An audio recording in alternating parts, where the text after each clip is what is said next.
Hello YouTube, Triumph Guy here today, and I'm going to show you how to remove the whole headlight assembly on a Peugeot 208.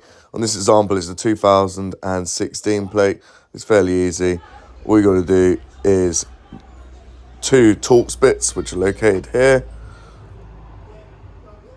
and one 10mm, which is located here. Just remove the rubber bit there. Once you've done the Torx bits, just pry this out of place very carefully, and it will expose the last 10mm, which you may need an extension for. Then, once you've removed them,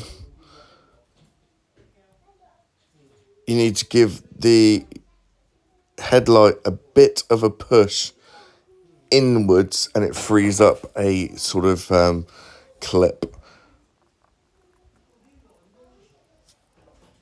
Thank you very much for watching. Please make sure you like, subscribe, and any questions, please put in the comments. See you on the next one.